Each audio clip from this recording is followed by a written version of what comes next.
Hey guys, what's up? This is episode 8 of the Secret Top 10, and I have a very special guest this time. It's Joe Rubin from Vinegar Syndrome. He's been on the show before. Joe is one of the people behind Vinegar Syndrome. He runs Vinegar Syndrome. He helps get the titles, picks the titles, saves films, does all sorts of stuff. The guy's an encyclopedia of film knowledge, and he brought a pretty cool list. He goes in depth on one movie, which I loved. Yeah, a lot of interesting ideas about it, and he loves the film very much, so it shows definitely.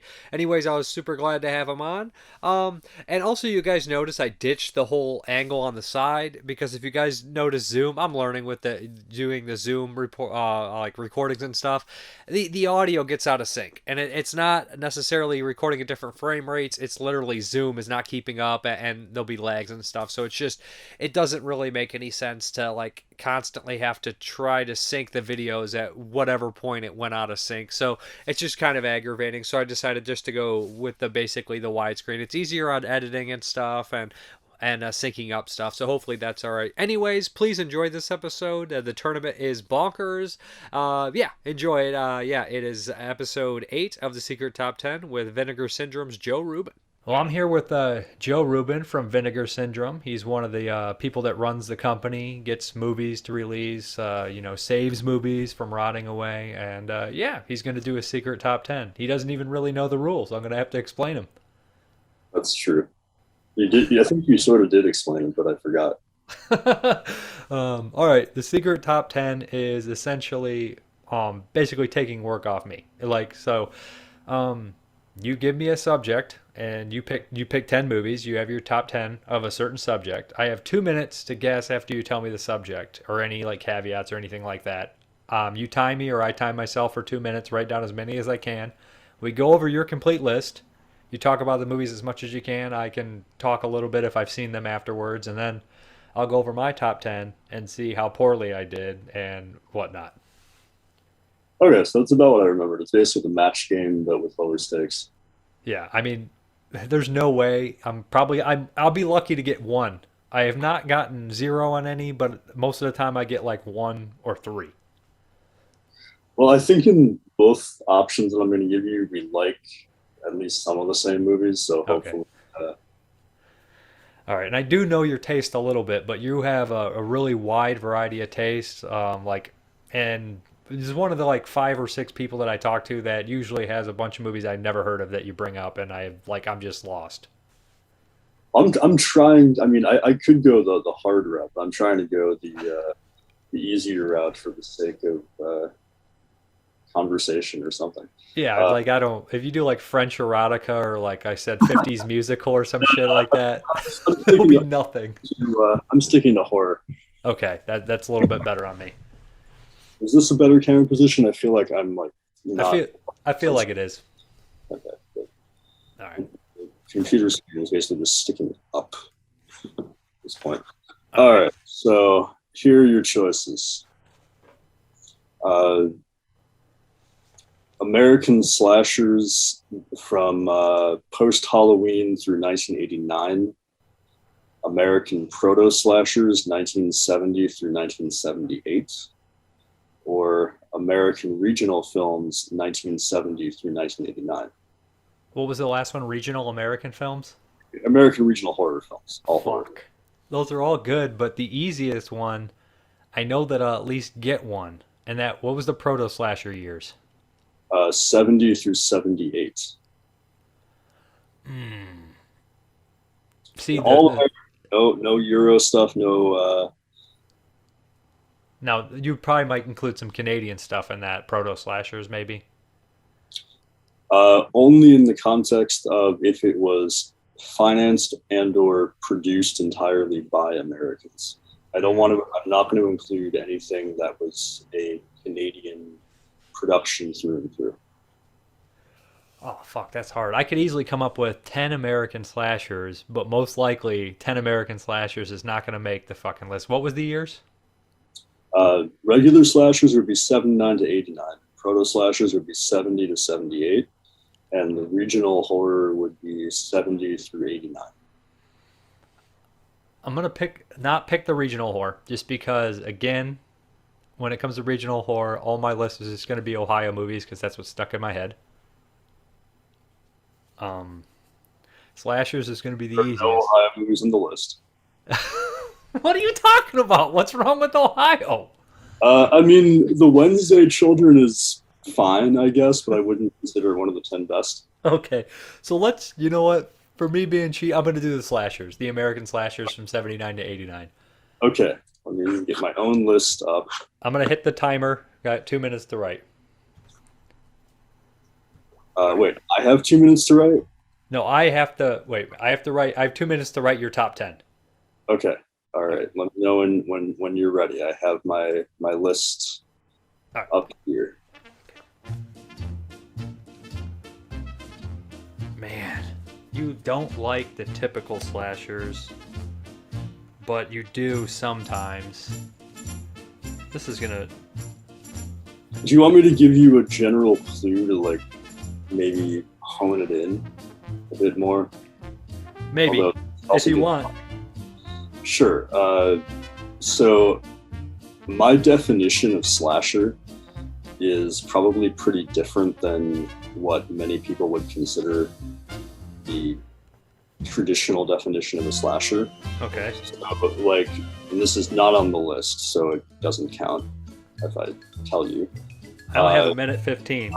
I would consider something like Hell High or, I don't know, Geek, Backwoods to be slashers, even though they're not really slashers, or even something like Butcher Bake the Nightmare Maker. So think about slashers as far as I like them to be more character-driven, mood-driven, tone-driven. Okay. I'm vaguely doing. Man, I can't remember if you like any of the franchises at all. I generally like one or two for each one. I copped out at the end because all I need is one. Let me see if I can take any of these off and switch one. I got. You definitely know one. I think I do too, unless I completely went blank on it. Fuck. Oh.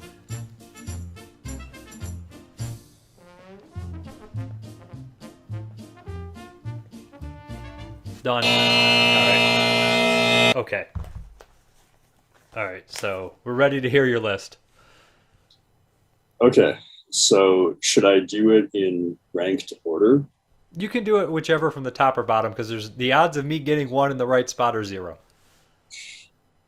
Well, I'll do it in ranked order because I think that that could make a more compelling way of talking about these movies. Yeah, 10 to 1. Sure. Okay. So I'm just getting my own ranking down.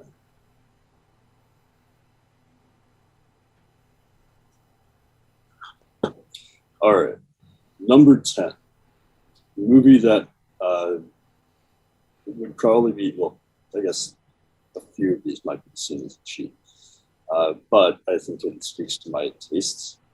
So this is a film that is kind of debatable as a slasher, although I would consider it a slasher because it was definitely made in a structure that would become more consistent with the slasher. But because it was made in 1979, it still has a lot of connections to 70s crime and action films, although it's sort of mixing that with the then burgeoning slasher mentality. So number 10 would be Don't Answer the Phone. Run if you must. Hello, operator. It's an emergency. Can you help me? Hide if you can. Scream if you are able. Who's there? But above all, if you are alone, don't answer the phone. I say that's a cheat because I released it, so I love that movie. it doesn't disqualify. No. So Don't Answer the Phone works as a slasher in that it follows one of the handful of general tropes of the slasher where we're following the killer. We're not following the cops entirely, although this is a very even-handed, like, we're with the killer. Sometimes we're with the cops and the reporter or the radio announcer, other times. And it's what really stands out to me is I love movies that capture places in a certain time. And Don't Answer the Phone does such a wonderful job of being a time capsule of LA in the summer of 1979. There's wonderful location footage. The mood, the tone is kind of jarring at times, but Nicholas Worth is just so commanding whenever he's on screen, and he really dominates the film. I mean, it's a shame that he isn't in every single scene, but it doesn't totally follow him. But he makes so big of an impression that even just watching little segments of it are very pleasing. Yeah, he's phenomenal in that movie. He's actually like top 5 character actors for me, even though he wasn't as prolific as he should have been. He was pretty busy, but he was the best henchman you could ever get in a movie. Like when he showed up as a henchman in like Dark Man or even Hologram Man, he steals every scene he's in because he's got such a unique look. And the music score in Don't Answer the Phone, that real sleazy, that stuff's great. Definitely. So number 9. This is, again, kind of an unexpected one. Dark Knight of the Scarecrow. Tonight on the CBS Saturday Night Movies, this gentleman saved this little girl's life, but they accused him of harming her. We'll do this ourselves. And he was tragically murdered. Now, one by one, the men of this town are dying. Who is his avenger? Is it the dead man's grief-stricken mother? They killed my boy! The little girl who loved him? I know what you did to Baba. Or could it be the Scarecrow? Dark Knight of the Scarecrow, coming up next. Which I haven't watched in years, so hopefully my memories of it will hold up if I did rewatch it. But in my official slasher ranking, that's where it is. It's another film that deals with tropes that I really enjoy in horror films, where the supernatural elements, and it is ostensibly a supernatural film, takes a backseat to the emotional components of the supernatural elements. Like, it's highly character driven, and it does something that I really, really appreciate in the film that deals with supernatural stuff, which is constantly has the characters interacting with each other as with a sense of unease as to whether the supernatural elements are real or not, rather than simply saying, oh yeah, they're real, it must be real, like supernatural things exist and therefore we just accept them. I always like the sense of doubt and skepticism, and I think it's something that's often missing in supernatural films, where like at the point everyone kind of accepts like there's supernatural stuff going on. But one of the things that makes Dark Knight of the Scarecrow work so well is it really keeps that as a point of contention, like what's real, what's not real, and it also deals with the subjectivity of how each of the characters wants to interpret, the main characters wants to interpret how the events are unfolding, why the murders are happening, and it also is metaphorical, which we'll get into much more with number 1, where the supernatural elements are in some ways a reflection of guilt.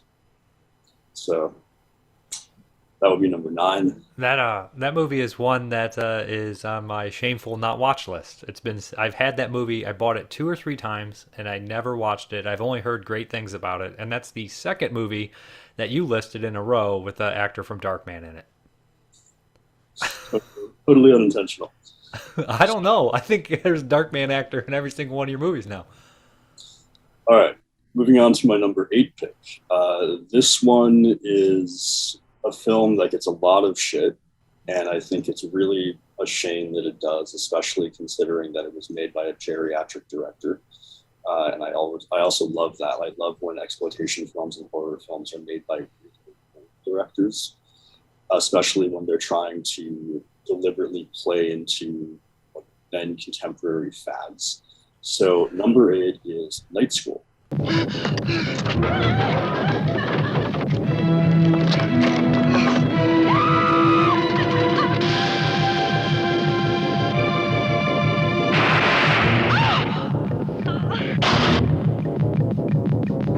Prepare for a lesson in terror. Night School. Oh. And it also qualifies as, and I think, yeah, it's the only one on this list. Well, I take that back. It's one of 2 on this list that works as much as a slasher as it does a giallo.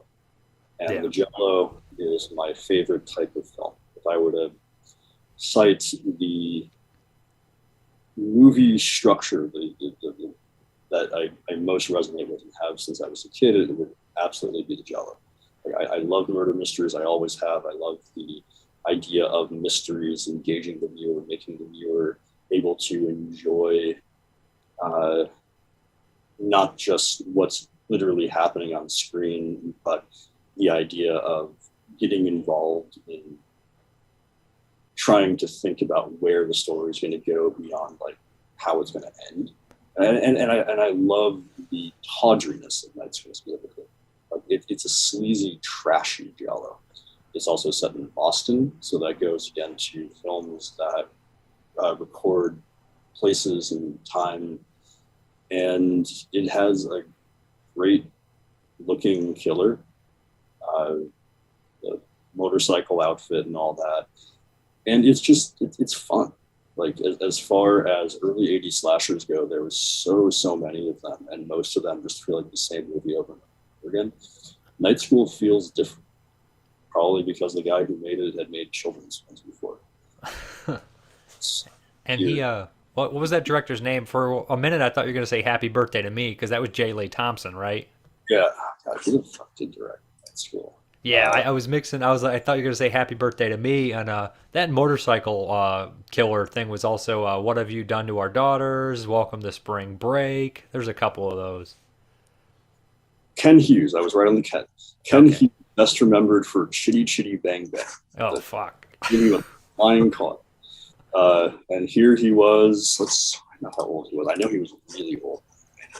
And he got it on the Video Nasty list, too. Yeah, he actually, no, he wasn't as old as I thought he was. He was 59. Still old enough to not be directing, something that the 20 to 25-year-old guys were directing. Sure, definitely. All right, where are we? Okay, number 7. Here's the other, well, one of the 2 other cheats, I guess. So number 7 is Christmas Evil. This Christmas, Santa's going to make everyone happy. The grown-ups and the kids. Christmas Evil. I don't think it's the best of the Christmas-themed horror films, but the better ones are not applicable to this list.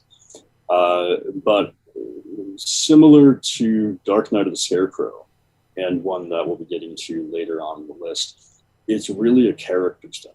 And I think one of the things that I've always loved about Christmas Evil since the first time I saw it is the very ending, which if you haven't seen it is best not spoiled, because it's a really kind of, and I don't have any interest in Christmas. I can't stand people who are like, oh, it's Christmas, the whole world revolves around Christmas, I'm so happy that it's Christmas. Like, fuck those people.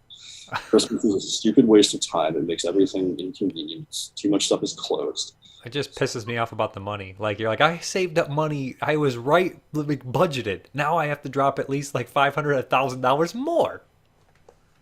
Well, I don't buy presents, so I save myself from that hassle. But Christmas Evil is truly a Christmas movie. It's the type of Christmas movie that I want Christmas movies to be. Instead of it being about like how wonderful the Christmas season is, it's a study of loneliness.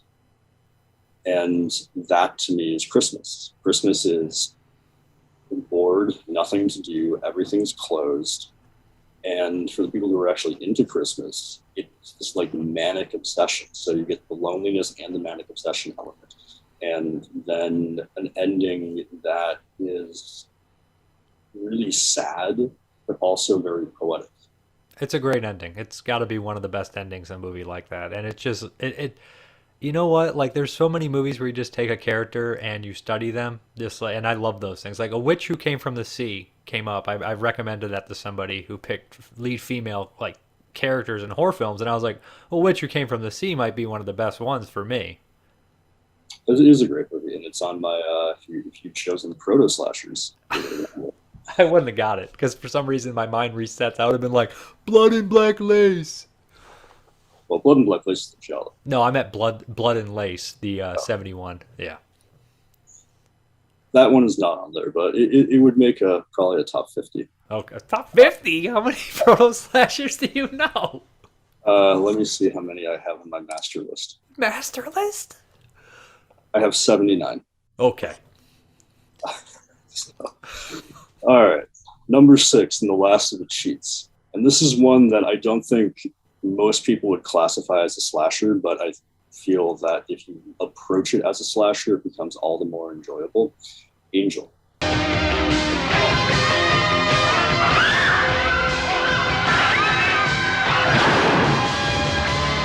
Angel. It's her choice, her chance, and her life. By Robert Vincent O'Neill, who just died, I think, yesterday. Oh, that's crazy. Yeah. And that was a film that I had wanted to release for many, many, many years. And it was like very fortuitous that it actually worked out and I got to release it. It's a longtime favorite. And much like Christmas Evil, it works so well because it's a character drama. It's a character drama where the murders are more incidental to character building than the focus of the film, and I really appreciate that. I have a friend who I made an ill-fated movie with years ago, and the whole idea of this project was I was obsessed with, and then I got him obsessed with what I refer to as the incidental slasher, where the example that most easily comes to mind is Single Girls, which if you haven't seen, What was that one? Single Girls by the Sebastians. No, that they put out this fucking movie too. What is right? that? Rocktober Blood. Oh, yeah. Better than October Blood. People like October Blood more, but Single Girls is way better. I mean, Rocktober Blood's not good. It's just got a great shirt and cover art. Yeah, good title. But the Single Girls is like it is the quintessential for me incidental slasher, where it's like this singles getaway weekend where they're all gonna basically fuck each other, and a lot of soap opera style drama ensues, jealousies and all that. And that's the focus of the film. It's all these characters being kind of catty to each other and trying to like screw up each other's dates and have affairs with people that some other characters is trying to hook up with. And then every so often there's a murder, and the murders are completely unnoticed. Like no one, it's like, oh, there's so-and-so then. Oh, that must be off somewhere. Okay, fine, let's get back to our, soap opera. So I love incidental slashers because they were such a 70s phenomenon. Like when the 80s slasher craze happened, everything made during that period, or most everything made during that period, really had to focus on like killings were the raison d'etre for the film, and everything was like, let's figure out a way to move the plot along to get from one killing scene to the next. So Angel is, again, kind of a throwback film to the incidental slasher, where really it's a character drama about this band of misfits and how they all love and care for each other. And then every so often there's a sect killer who's going around and murdering over. And these two elements, like they don't exist in the same world of really beyond and when I say like they don't exist in the same world, like the sex killer is not part of the world that the rest of the cast are involved in. He's an outsider. He's not really a character. He just sort of shows up to murder someone every so often. And as a character piece, though, it's just so lovely and sweet and sincere, and everyone in the cast is just incredible. Like Dick Shawn, Rory Calhoun, Susan Tyrell, they're just all, and of course Don Phillips, they're all like on top of their game, brilliant character actors, and every single one of them makes such an impression. Oh, when you mentioned cool special with these. When you mentioned incidental slasher and you were explaining Single Girls, which I've never actually heard of. My entire life I've never heard of the Single Girls movie. I'm going to have to look that up. It reminded me exactly of Deadly Games that just got released on Blu-ray, where it's literally them just talking about like who they're going to sleep with, and then somebody gets killed. And that's like 20 minutes of that again. Yep. And I like Deadly Games. Deadly Games. So one of the other things that I was thinking of, but this is something that like would be basically impossible for anyone except for me to come up with the top 10 of, but horror films made by porn people. Oh, fuck. Reform Scroll Girls, does that count? I don't know if I'd call it a horror film. I mean, Hell Night, I guess, counts. Same director, right? Yeah. But Deadly Games is another one that qualifies in that realm. All right, number 5, and this is like the only big expected title that I would include in the list, and it is Halloween, the original.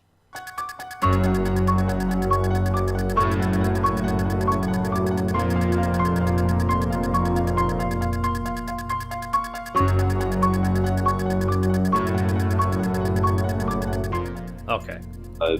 And you know, I try to stay away from like big titles because I feel like smaller films, lower budget films, rarer films deserve more of a spotlight. But there's no denying that Halloween is a great film.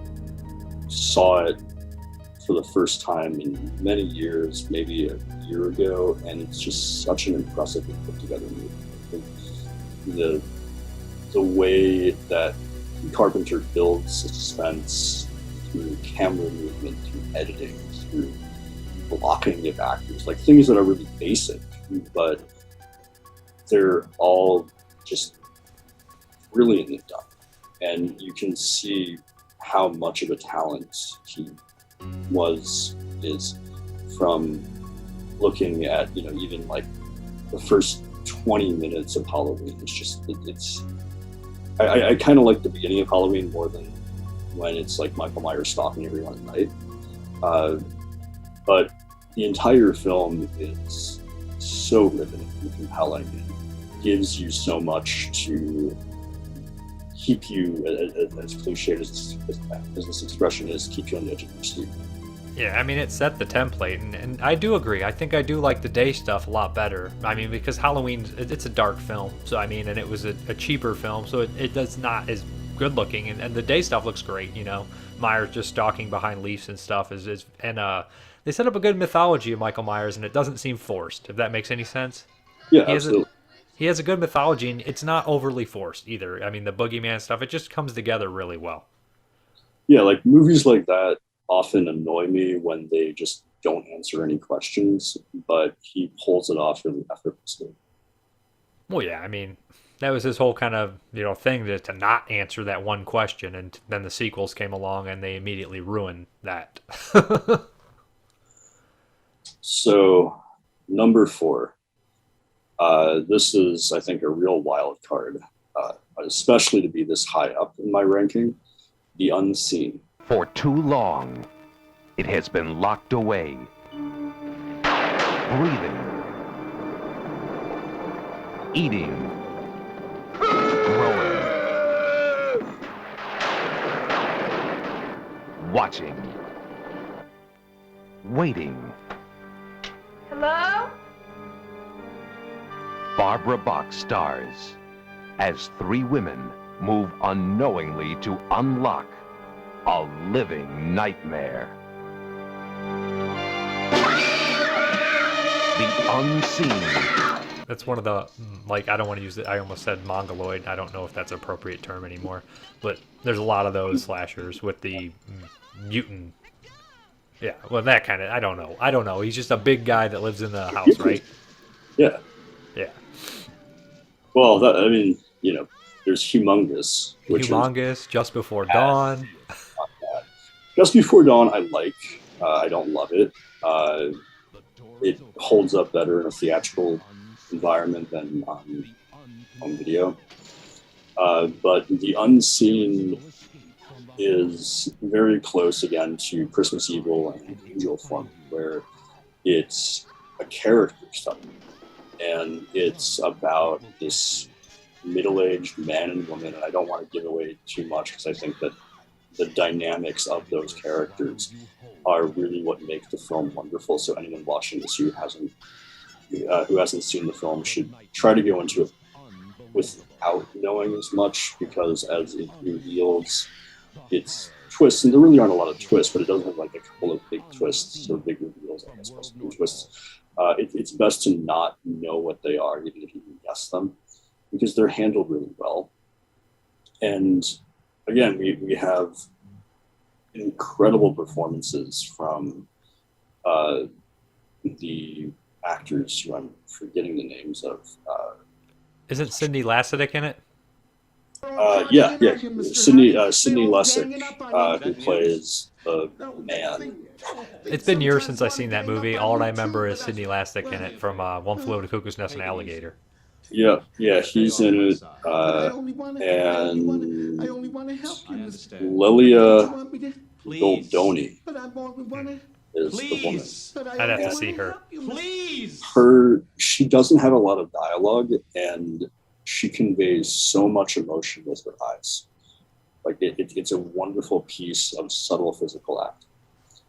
And it's kind of amazing that Danny Steinman, I mean, I don't, who knows the circumstances of what really happened on that set, but he took his name off of the film because apparently he didn't like the cut, or he didn't like what the producers were doing or something. But I think that it's such a well-directed movie. There's so much care and attention to detail put into, especially the performances, but also just the use of the giant mansion that they're shooting in.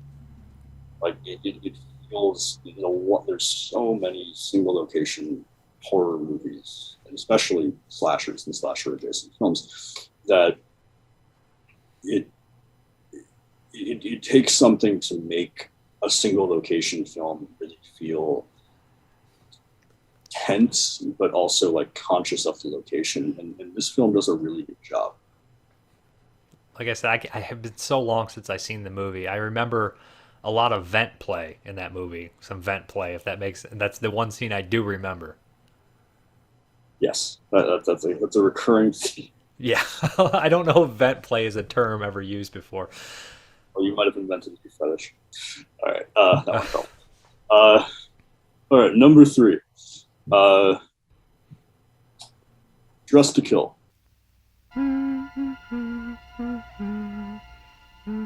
Brian De Palma, the master of the macabre, invites you to a showing of the latest fashion in murder.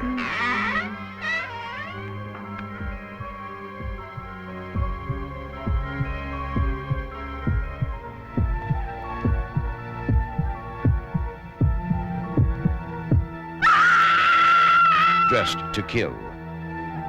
Michael Caine, Angie Dickinson, Nancy Allen.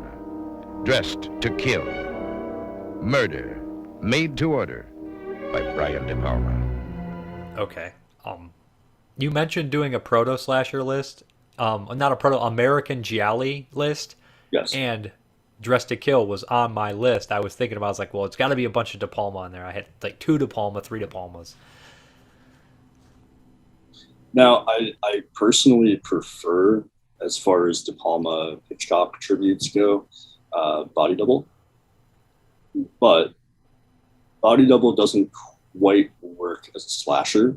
It definitely has slasher elements, but it doesn't really go full on into slasher territory, and by 84, 85, slashers were so rigidly defined that it wouldn't work for me to put it as a slasher. Dress to Kill, however, is made right at the prime period, and it works as a great giallo, it works as a great slasher. De Palma is in top form. It's in his golden era where he was just turning out one masterpiece after another. So Dress to Kill is so much fun to watch. Like it's one of these movies that knows how absurd it is, and De Palma always was kind of aware of that. But like it plays so over the top, but also dead serious that he's not trying to go into like winking at the audience camp, but he's also having a lot of fun with the material and the absurdity of the material, and just having fun with the camera and editing and all of those things. And there's so many great sequences in the film, and then Pino Donaggio's score is one of, I think, the great American film scores of that period. Like, you know the theme, I'm sure. I know Pino Donaggio. The theme doesn't come to mind when I say Dress to Kill. Dress to Kill, the first thing that comes to mind is the elevator scene with the reflection and the knife and the elevator, all that whole scene. When I saw that scene, I literally said, I don't know how he shot that, how he thought of that, but that scene literally made me be like, oh, like, because every time somebody does something like that where you think it's safe and then you notice something the last second before you do it, it's something real scary. Like, you almost ever really hurt yourself and then you stop like right before you do it and you're like, oh my god, I almost died right there. It's exactly that scene in Dress to Kill. So yeah, Dress to Kill, like, I haven't seen it in 5-6 years, but like I remember the film so well, and it's rare when I try to watch most movies only once. Yeah. The movies on this list I have seen for the most part numerous times, but it's rare that I revisit a film, and therefore I will often remember that I've seen a film but remember very little about it. And there's so much that like I can close my eyes and just play out scenes in Dress to Kill. It's just great. Well, I mean, it's like a Psycho remake too. In the beginning, you have the character. It's a real mean spirited in the first act too. Like with the, on top of that, it's like now you found out you have an STD, and then after that, you're like, she's gonna deal with this. No, she's dead. I was like, Jesus. I actually forgot about the STD bit. Yeah, that's a good point. All right, so number 2. A movie that I've loved for years, and with one caveat that I will mention, although it's a spoiler, so I'll leave it undescribed. The Black Room.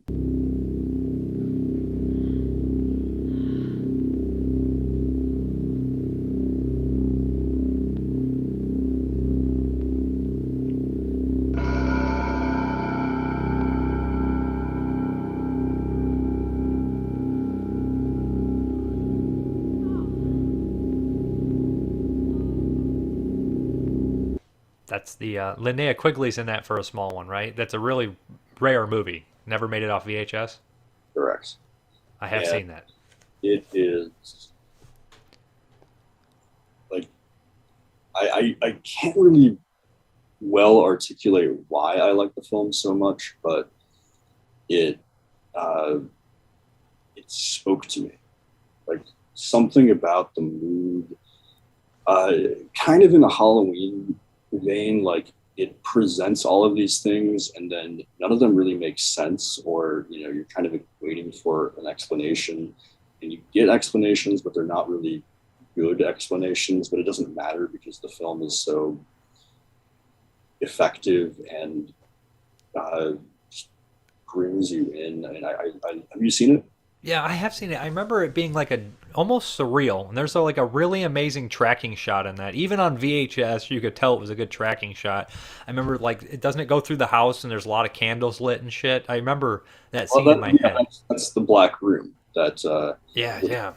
And the general conceit of it, where this guy is like just taking his anonymous sex partners to what essentially feels like a dungeon, and where there's nothing but like blackness and candles, and then just leaving them there for them to be killed is it's absurd. It has no there's very little logic to an idea like that, but it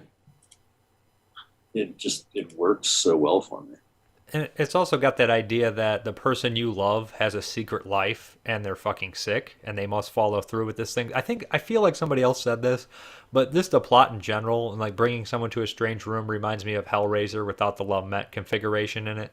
Like, just, you know what I mean? It feels like that. Just yeah, like I said, it's unfortunate because that movie literally looks like dog shit. Like the quality on everything. Like I've never seen a good quality print of that movie ever. And rumor has it that it was made for like $40,000. Who's the actor in that? There's an actor who's like a character actor. Guy, or is it Lance Hendrickson in that, or somebody like that? I don't think so. You mean the guy who plays the husband? There's a major like actor, like a character actor in it. Maybe it's not even a big role. Christopher McDonald. There he is, Shooter McGavin from Happy Gilmore. Yeah. Yeah, that guy's in a lot of shit. So, all right. We are on to number one, and I hope you got number one because I know we've talked about it. It better be the one I'm thinking of. All right. What do you want to lay your odds at that you got it? I'd say 75%.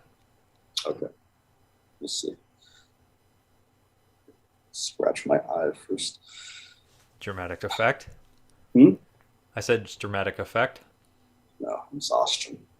All right, number one, and this is not only my favorite slasher, I think it's one of the greatest American films of the last 60 years.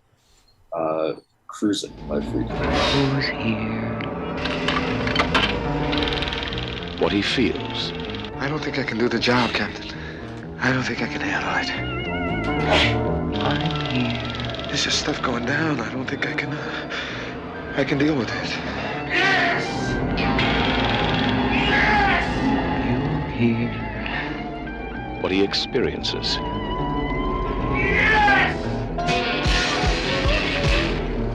What he discovers will change his life forever.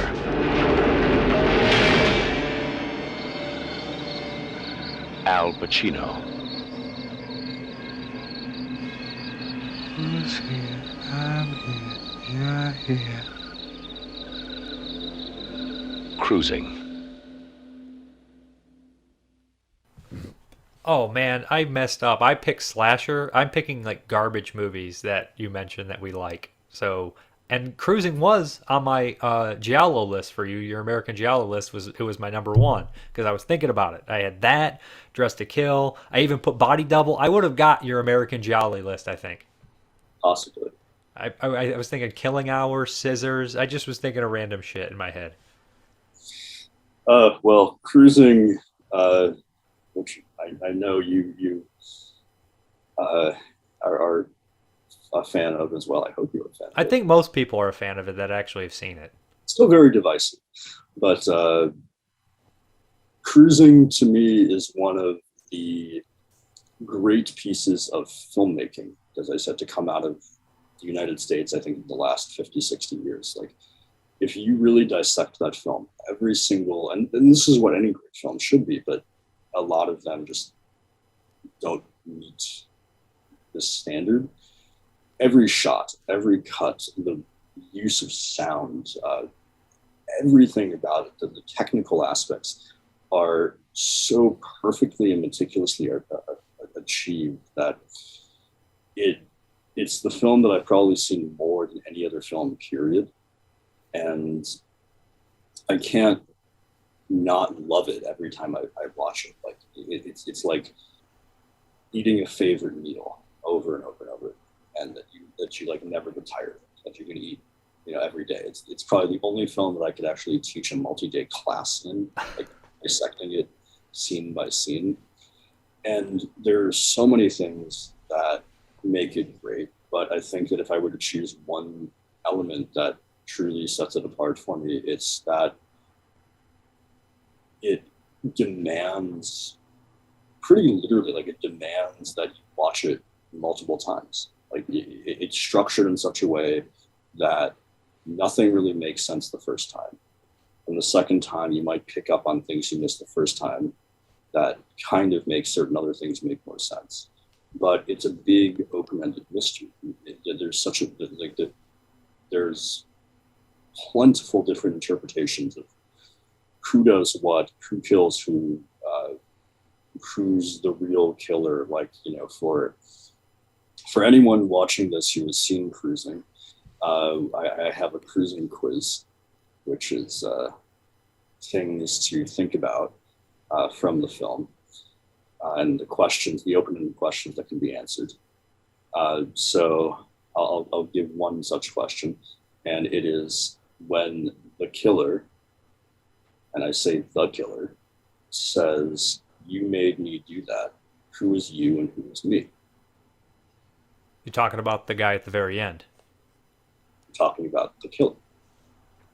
Well, there is a theory about that movie that I could think that the killing passes through people, almost like it's contagious. If that makes sense, you know what I'm saying? Like, Sure. also it follows your theme that you like, where there's a question mark of a supernatural possibility. And I know somebody would say that's insane, but because if anybody pays attention, the killer who kills the person in the beginning gets killed next.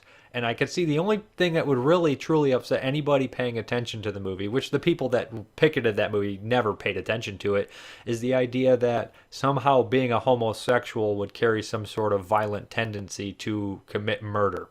Because it happens multiple times, and I think there's multiple killers, and I think that there is some idea, the possibility of self-destructive nature within the characters themselves. So here's my answer, my vague answer to my own question of, when the killer says, "You made me do that," who is you and who is me? You is the son, me is the father. Well, you mean because he has the dad problems? It's all stemmed in there, right? Yes. So, well, sort of. That's one element of it. But if you look at the line of dialogue, "You made me do that," who is who is speaking that line? And this is another question. Who is speaking the line, who is being spoken to? Well, all of the killers, and there are multiple actors playing the killer, but there's only one killer that we see, at least. And every actor who plays the killer, every character who is inhabited by the killer, says, "You made me do that." But that character doesn't say, "You made me do that." The person who actually says, "You made me do that," is the father, who we see visualized as Stuart Richard's father, the final possible killer. But because we know that Stuart Richard's father, we subsequently know that Stuart Richard's father is dead, he couldn't have possibly met his father on the park bench. Yeah. He met the killer. That's who, and so when the killer says, "You made me do that," it's not the person who is inhabited by the killer speaking to the victim, as I think a lot of people want to interpret it as. It's the father speaking to the son.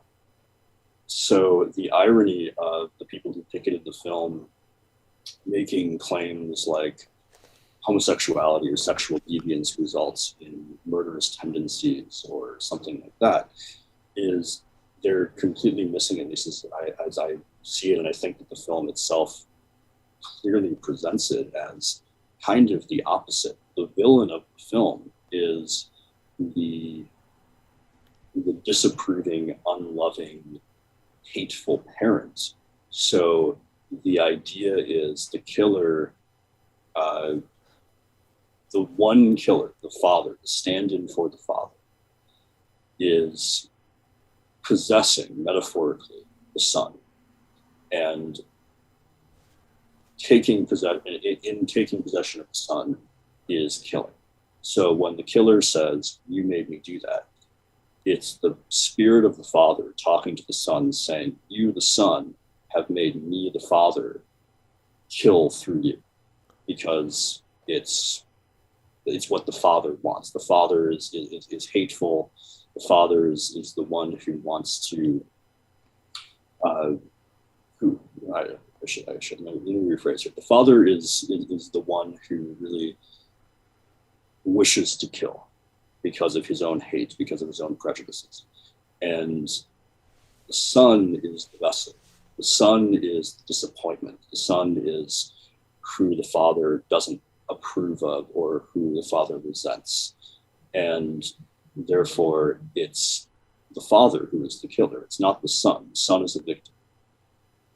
Well, you could say somewhat the same thing about Knife Plus Heart. The killer in that movie is only, violence put onto him creates violence. Well, that's a theme in a lot of, one of my favorites like that. This yours is a little bit more complicated, but Bird with the Crystal Plumage, the reveal of why the killer kills is probably my favorite of the Dario movies. Just the motivation alone. You know what I mean? Yeah. That's genius. And it's just a fun reveal, too. I mean, most movies don't go to the lengths to show a reveal like that. I don't know how, like when you go to sit down to think or try to write something, you're like that. You're like, how would I get there? That doesn't make any fucking sense. But somehow he made it make sense and it works. Yeah. And sort of going back to Cruising with that in mind, like that's, again, one of the things that makes the film work so well for me. Like, there's so much thought put into every single element, and a lot of that also pays off in mystery. And it's a mystery that's never solved. It's a mystery of ideas. It's a mystery of interpretation and perspective. So, like when Stuart's in the hospital at the end, and he's being asked, "Why did you kill anyone? Why did you kill people?" And he says, "I never killed anyone." He's not lying. He's not. Because if my logic is correct, he didn't. If he was possessed at all, he was possessed by the father. The father is the killer. And you were telling me you have the Possession trilogy by William Friedkin. Of course, The Exorcist. And Jade is the other one, or is it Rampage? Rampage. Okay. I haven't seen Rampage in a long time. Rampage, the original cut is great. The recut is not so great. How long is the original cut? I know I have a couple cuts. Some odd minutes. All right, the shitty one is the 80 some odd minute cut. I think it's like 82 minutes, I think, is the short version. That's the shitty one. That's the recut. You want the longer cut? You want the longer cut. 95 minutes. I have a VHS, actually.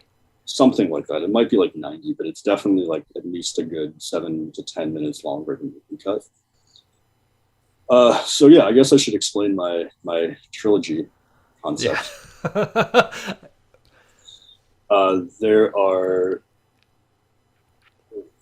It is my theory that The Exorcist, Cruising, and Rampage, at least in the original cut, make an unofficial trilogy of 3 films. Cruising, we have it on a purely metaphorical level. And this goes along again with my whole idea of the spirit of the father. Spirit, not so literally not like a ghost, but like the spirit, the ideas that have been instilled by the father, the possession of the father in an intellectual level is what causes the son to kill. A psychological possession, right? Yeah. So in Cruising, we are presented with the idea of the killer, the father, is possessing all of these sons and causing them to kill. Can we hold the son responsible for basically a learned behavior? Like whatever, if you want to take the multiple killers in Cruising literally, we can still apply the father possessions. It's the idea of you're taught certain ways of thinking, ways of living, ways of treating others, prejudices, bigotry, all of these things are learned behaviors. So if a person has had these things so heavily instilled in them, can they truly be held responsible for violence, for evil acts that they do as a result of these things? They weren't born with these beliefs, but it's as if they were, because this is... So Cruising is taking it on a psychological or on an intellectual approach, where we're supposed to ask, are these sons who are acting out the will of their fathers truly doing so because they want to, because they naturally would have done these things? Or should they be granted sympathy and compassion and, or, maybe just like a free pass, because all of their badness has been forced upon them to the point that they can't separate it out.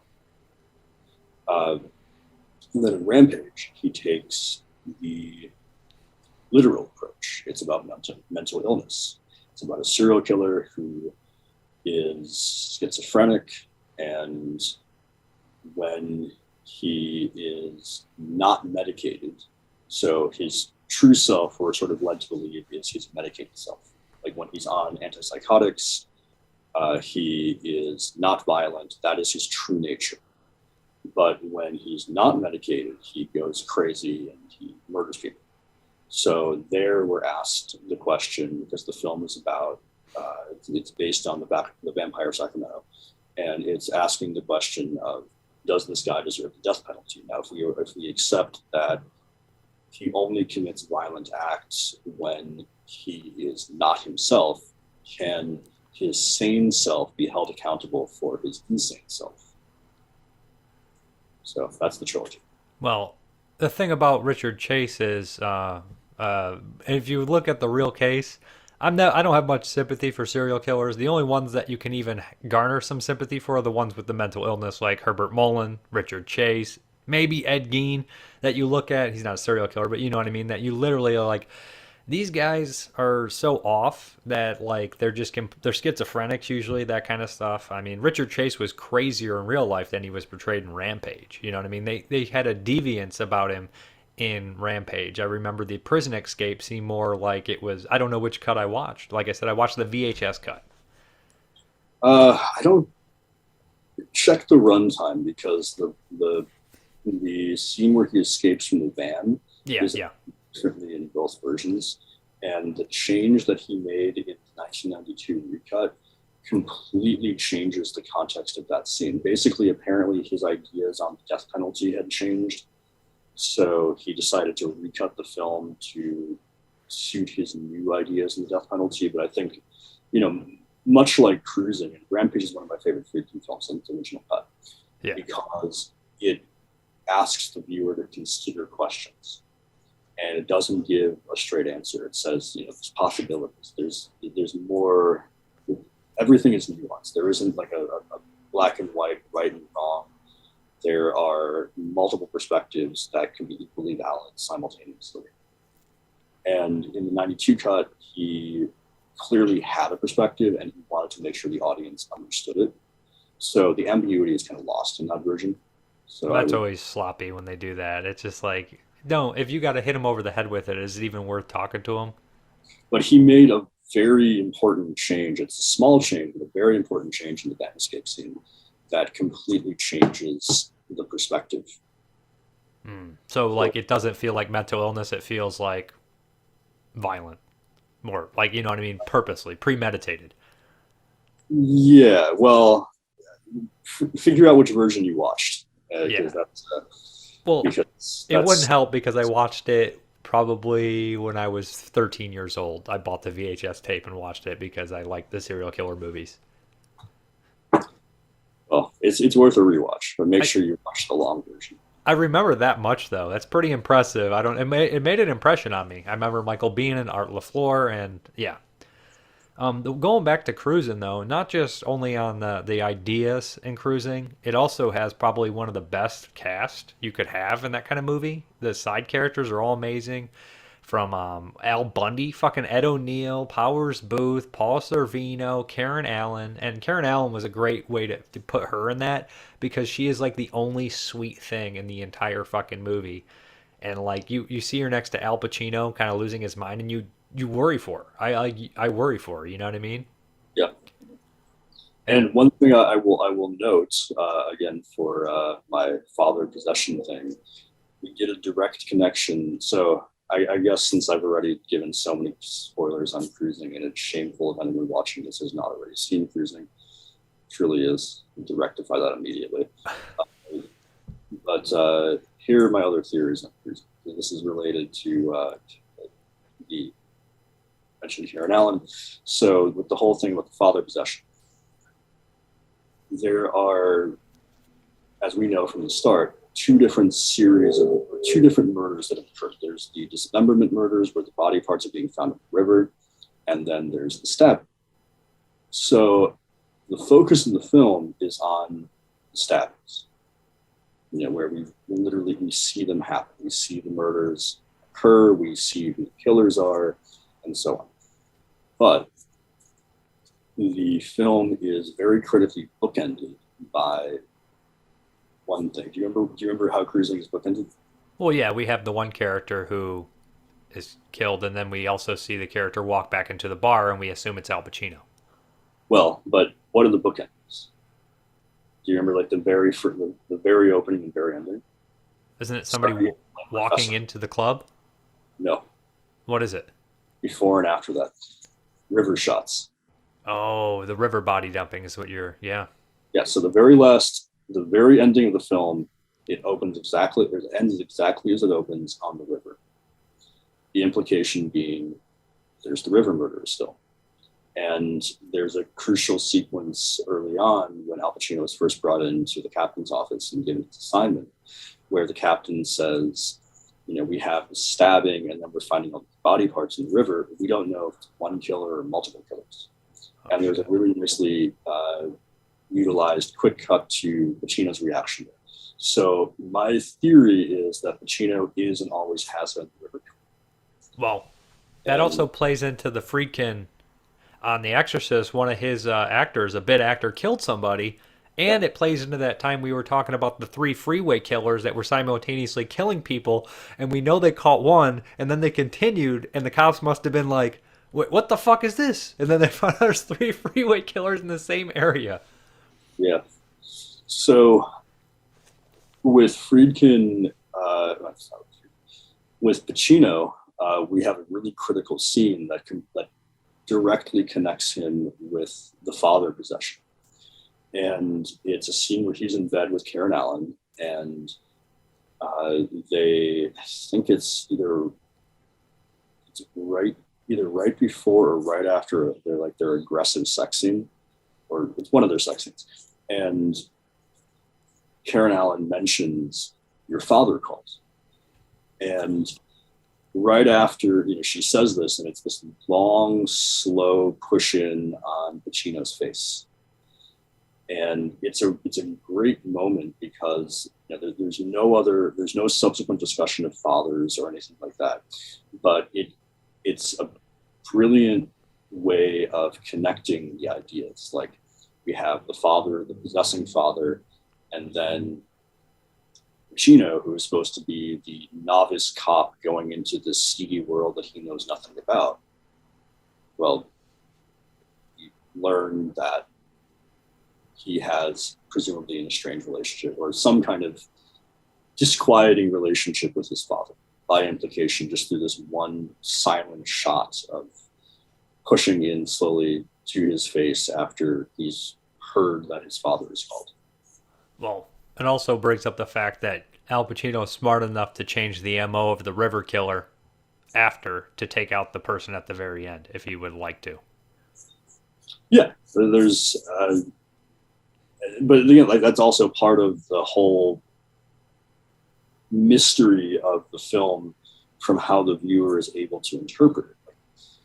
I've had discussions with people about Cruising where they have completely different interpretations than I do, and they're equally valid, they're equally textual. I hate that academic term, but one of my high school English teachers told me a very wonderful piece of advice for critical analysis.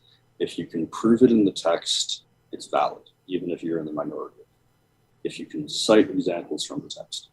And well, that's the way you have to argue, too. Like, when somebody argues with you and they say, no, it's just bad, you say, why is it bad? And then they say, it just sucks. It's like, well, that's not valid enough for me. You need to cite examples of you don't like or stuff. It's not very hard.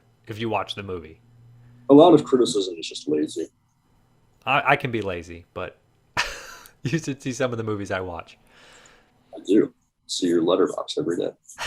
I turned one off this morning, not watching that. But let me get over my list, which is absolute garbage. If I would have went with my fucking American Giallo list instead, that I thought you were gonna go with, I would have gotten more right. I would have gotten I would have got like 3 right. Instead, now I have 1.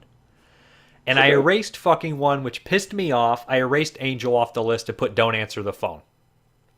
At the last minute, I erased Angel and put Don't Answer the Phone. Because when you were saying that not really a slasher, I was like, well, Angel. And then but I figured that you would put one Friday on your list. So I wrote 4 Fridays on there just to get 1.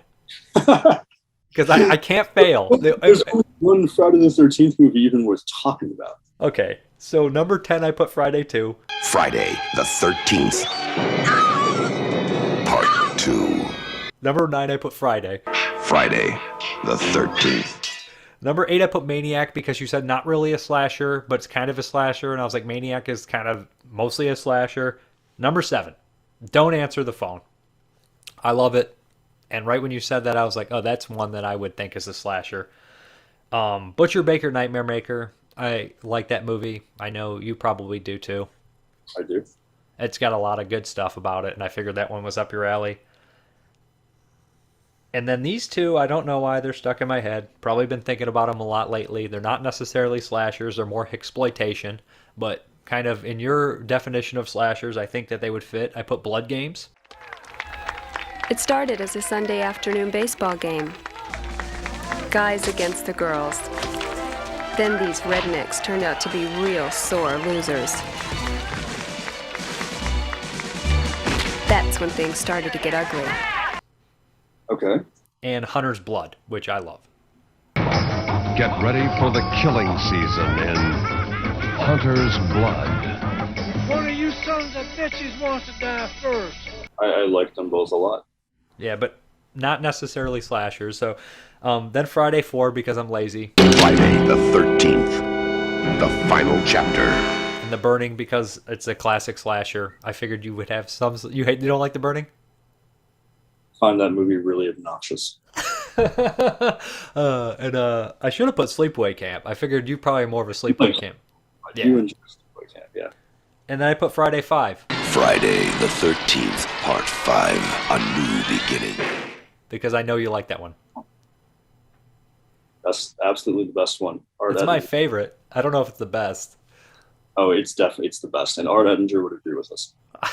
But Art Edinger, I actually had him on the show too sometimes. Like half the time that's the great thing about movies. It's like half the time you agree 100% with someone, then the next time you're like, what?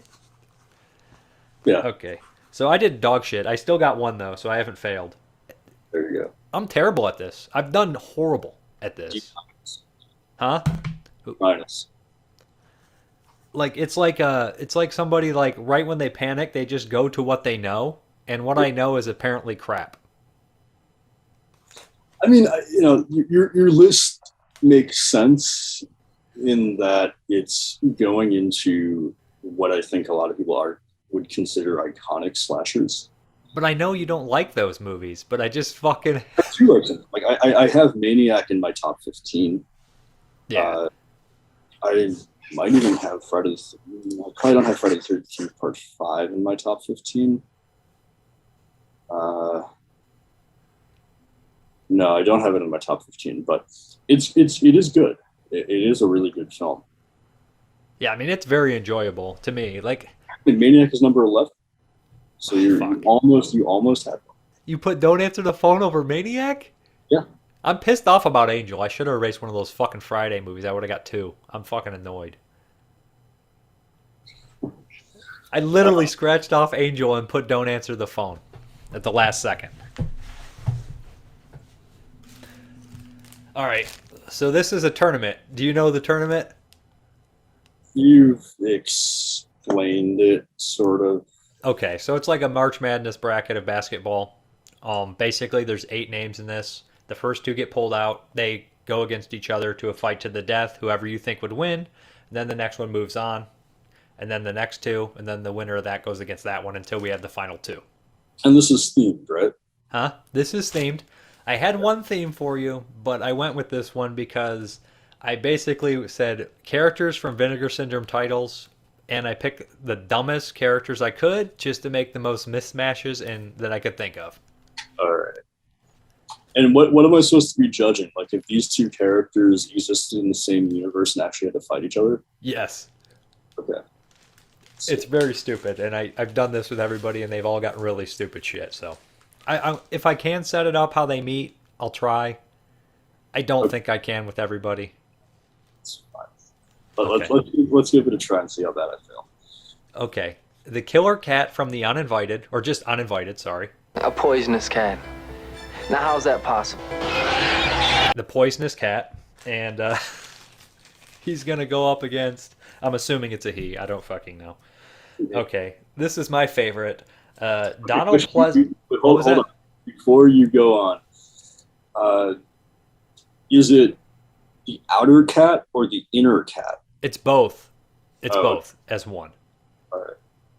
So if you're friendly to it, he might not get the poison cat out. And he's going to go up against Donald Pleasance with access to Wendy's salad bar from Nothing Underneath. No. All right, that was not what I was expecting these to end up being, and God, that would be like a draw. But all right. Now he has full access to the salad bar. God, all right. Only because cats are always right. The cat Okay, he poisons Donald Pleasance. That's it. He's out. poisoned the spaghetti. Okay. And then we have, okay, this because, why not? Ice Cream Man from Ice Cream Man. You little turds are gonna have to learn you can't run from the ice cream man. Versus the cat. No, he's got to go up against somebody else. Oh, okay. I thought it was like the winner of one takes on the next. No.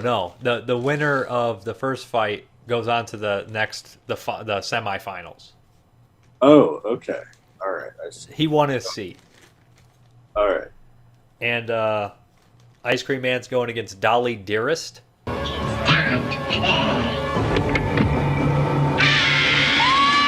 Okay, so two obnoxious, like, wisecracking things. I don't even remember the fucking doll talks. I don't know what the doll does. It walks around, mostly. All right, Ice Cream Man, easy.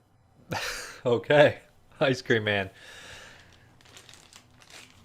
You know what, though? I don't think the Ice Cream Man's going to have any ice cream if he's in Mexico, because he's going to have to fight the doll in Mexico, right? It's all going to melt. True, but still, I feel like Ice Cream Man would come up with better ways to kill people. So, okay, this one's pretty good. doll is not very cunning. Doll is just sort of lazy and like, cruise around. I feel like people like tripped and hit their heads in that movie is how they died. I don't fucking remember. I watched it I don't remember, probably last year. Oh, this is a good one. Actually, so was Ice Cream Man. They're both horror movies like porn people. There you go, my favorite theme. There it is. These two I drew out together. I'm going to explain what's happening here. So, all right. Jackson from En Masse Part 25 is walking around the grocery store. He's looking for a beautiful bottle of wine that him and his blind girlfriend can drink together. And all of a sudden, he asked the cashier or somebody or assistant, he says, "Can I get some wine here? Do you have any delicious grape wine?" And all of a sudden, he hears, "I hate fucking grapes" behind him. And it's Joe from Psychos in Love. The two are going to fight. Joe, because his hatred of grapes surpasses all, and therefore he would not have any he would fight to the death and would probably win. All right. He took out Jackson. He can't hack it. These two fucking names. Oh, fuck. This fight doesn't even make any sense. Okay, I can't break this fight down in a realistic way, but it's the T-Rex from Tammany and the T-Rex versus Christina Lindbergh from Thriller.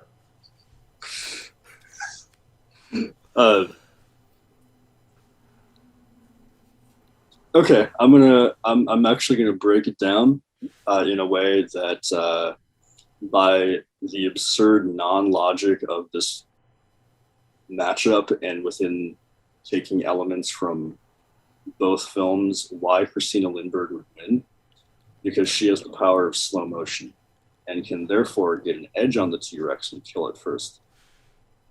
I like it. I would have went for Christina Lindbergh anyways. Okay, so now the semifinals. We have the Killer Cat from Uninvited versus the Ice Cream Man. Okay. Killer Cat. Good choice. And then we have Joe from Psychos in Love versus Christina Lindbergh from Thriller. Christina Lindbergh, same thing. She has slow motion. Okay, and the final, Lindbergh from Thriller versus the Killer Cat from Uninvited. As much as cats are always right, she still wins because she has slow motion. Done. Yeah, that's a great movie. When's that coming out? May? May. Going up for pre-order in a week. Well, I already do the yearly thing, so I think I'm good, right? Yes, you are. Yeah, I can never remember what I need to buy. Sorry, what was that? Numbers are already getting it. Awesome. So what do you got? Thanks for doing this, man. Yeah, it was actually it was enjoyable. Would you expect anything less? I don't know. No. All right. So what do you got going on besides releasing a bunch of movies? Trying to sleep, which I barely do. Yeah, I can sleep. I just fucking hate waking up now. Killing me. I hate waking up, but that's only because I know that I'll have only slept for like 2 hours. Dude, I almost lost it at work today because I was so tired. I just almost like, you ever have like one of those freakouts? You're like, I'm leaving, but then you can't leave, so you just go back to work. No, I never do that. Just because one of the few things that I truly enjoy is work and being in work. Want to trade jobs? What do you do again? You don't want to do what I do. Auto assembly line shit. It's factory work. Yeah. Well, anyways, if you got anything to say, anything to plug or advertise? When's this going up? Probably a long time. 8 weeks from now? Oh, okay. So that long. Okay. Yeah, because I was going to say, if it was going on like a week, I would plug the Flash pre-order, which is happening a week from today. Presumably, if dates and times are correct, by the time you're all watching this, it'll be pretty close to the halfway to Black Friday sale, which is happening May 27th through the 30th. We are doing, as always, 50% off SRP on every single Vinegar Syndrome title, every single partner label title, every single Vinegar Syndrome sub-label title, which is VSA, VSU, Peakorama, VSP. I'm probably forgetting one by virtue of how many we have now. Partner labels as well. I think I already said that. 2 surprise titles, and all the new stuff in stock. I know I'm not making it sound very exciting, but the partner labels is huge because you get they get the discount that people get that are the yearly subscribers, basically, right? Basically, yeah. It's the only time where non-subscribers can get the partner label stuff at the same price as subscribers. But that assumes that the titles that you want are still going to be in stock, which is all the more reason to become a subscriber, because then you can get the half off price from day one and not have to worry about stuff running out of stock. And related to that, as always, you will have the opportunity to become a subscriber for the remainder of the year, which is June through December, June being partner label month number 1. So you can start getting the partner label discounts immediately after the sale ends. There's also going to be new shirts, new stuff. Another thing that we've gotten a lot of requests for that we're kind of surprised we didn't do in November, as it was thematically appropriate, but we're doing it now. So you can probably guess maybe a bit about what that might be. I really do recommend people get the yearly subscription. I know people are like, but I don't want to spend all that money. Literally, you can turn around and sell the ones that you don't want 3 months later when the slipcover's out of print and make your money back and then some. Yeah, and if you look at it as like you really want to own a lot of partner label stuff, like you're you're saving a ton of money on the partner labels. Like if you get 2 or 3 partner label releases every month, and we have like a dozen partner labels now, that alone is saving hundreds and hundreds of dollars over the course of the year. Yeah, I do like sometimes I'll do 3 to like 10 partner labels a month. Yeah. So, and it's good stuff too. It's a lot of weird, different stuff too. Getting like modern foreign movies in there and just unique stuff too. Yeah, I think one of the nice things about the partner labels in general is that they just give. So, and this is maybe a bit too anecdotal or whatever, but I grew up in a video store. I managed a video store from when I was a teenager on, and one of the great things about working in and basically living in a video store was it wasn't restricted to one type of film. Like if I was in the mood to watch a French movie from the 40s, I could watch that, and at the same time I could watch a Hollywood movie from the 90s. Like everything was there. There was everything that every genre, every period, every type of movie. And what the partner labels have really done, which I think is wonderful, is it's made the Vinegar Syndrome site into much more of a video store. Like, if you're not into one genre, you're going to find another genre. You're going to find stuff that Vinegar Syndrome as a brand, in terms of its own curatorial interests, would never release, but luckily there's someone else who's going to put the same level of effort into putting it out.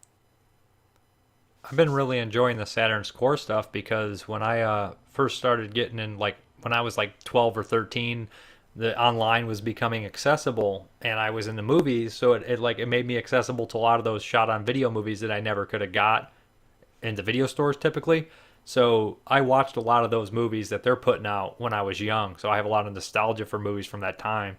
So like when they put out like Savage Harvest and stuff, that was really exciting, and Shattered Dead. Those are 2 of my favorites, like from the Sovia era, and that was really cool. And then I know a lot of people like Fun City is a great one that I haven't even had a chance to open them, but I like collecting them because every single one of them is an interesting title. Yeah, Jonathan, who runs Fun City, has a really great curatorial sensibility. Like, he only wants to release movies that he truly loves. So every single film that he wants to release is a movie that he, if he were talking to you, he would be defending and singing the praises of. And I think that's something that's really important as well. In a lot of curatorial decisions are made based around how well will this movie do. And of course, that's a major consideration because you don't want to lose money on putting something out. But that's often a concession that I know, every label has to make. Like putting out a film that you love versus putting out a film that you might not love as much, but other people love, and therefore you're sure it'll do better. And Fun City is really a passion project for Jonathan. He fights to get every single film he releases. Wow. Sometimes, look, I've been on that process. He will spend months and months and months trying to get a title. So, but when you're releasing movies, does it happen to the fact that sometimes you may not really like a movie, but you respect it enough that you actually like it on a certain extent? You're like, I personally don't like it, but also I like what it's done, so I kind of want the title to release at the same time? I don't know. I mean, I would be lying if I didn't acknowledge that there's some Vinegar Syndrome titles that I'm not personally fond of, like that I have no desire to watch. That even, after we've restored them, which can often make a movie that didn't really work if you're just looking at like a shitty VHS, I still didn't really care about rewatching it. But I'm going to paraphrase or maybe quote something that Bill Lustig said to me years ago, which is that he wants every Blue Underground release to be a film that is someone's favorite movie. that like someone out there is going to watch this movie and be like, this is the best film I've ever seen. This movie speaks to me like no other movie ever has. And I think that's, I can hope the same for most Vinegar Syndrome, maybe not all, but most. Like Dolly Dearest, which we were talking about earlier. I'm not too into it personally, but a lot of people love it, and that's great. Like I like that, you know, when we put this movie, we put it out, Dolly Dearest, and there was so much enthusiasm for like, you know, people being so happy that the film had finally had a good release. That's cool. And that's important. So it's not just about what I personally like or what anyone else who is involved with Vinegar Syndrome personally likes. Like that's always a major factor in it. Like we've never actively sought out a movie that no one in the company likes, but we've definitely put out movies where there's sort of a collective shrug. And I think that the same is also true of my taste. Like there have been films that, you know, I've decided that I want to release them because I love them. Sorry for the evidence, but there have definitely been films that we've released because I really love the film, and I basically decided like I don't care if no one else loves this movie or likes this movie or wants to buy this movie. It's worth putting it out because it's something that's really special to me. Well, name one of those. Most recent example, though, it's a Peakorama title, is Tigers. Yeah. And that was a film that Stephen Thrower actually first recommended to me. And I got a really lousy VHS version, which is probably how pretty much everyone saw it initially, aside from the theatrical, of course. And even though the subtitles sucked and the film was like missing 10 minutes, it just sucked me in. Like there was something that kept me glued to the screen, and it then really worked out very fortuitously that a friend in France had managed to figure out the rights. He happened to be friends, didn't even realize it. He was friends with the owner, and we managed to get it. And it was so exciting. Like, you know, like I was for months, I was like anticipating when we were going to finally put this thing out. And, you know, it's been met with kind of a collective shrug. But I haven't watched it yet. I mean, you know, I have so many movies that I literally would have to get like paralyzed to be able to watch all these movies. Yeah, and I sit around and watch movies all day, but it's for work, so it doesn't. Oh, going back to Dolly Dearest, the first time I ever saw that movie was at a trailer park, and I can't think of a movie more fit to see in a trailer park than Dolly Dearest. Like there's a story of why you were in a trailer park watching Dolly Dearest. Why? No. My Uncle Jim used to have. He didn't live in a trailer like at a campground, but he had a trailer that we'd go up to like camp at.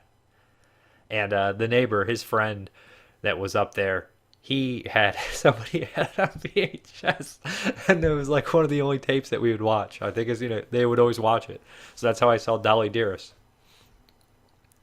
I think I watched it like 15 years ago, and I only watched it because Maria Leese, who directed it, had made sex films. Yeah. And I prefer her sex films. But yeah, I mean, like I said, Dolly Dearest isn't horrible, but it's not. It's kind of just like, that was okay. I've seen a lot worse. That was okay. You know? But if you want to say bye to anybody or just say what's up, get out of here, that'd be cool. Whatever. You got any goodbyes? Well, yeah, thanks for inviting me on to do this. As I said, it proved to be an unexpectedly enjoyable experience. Thanks. I'm glad you did it, man. It was the cruising stuff was great. Yeah. Well, as I said, I can teach a class on it. I think you could. I never thought about the father stuff. I was thinking more of a possession through contact kind of deal.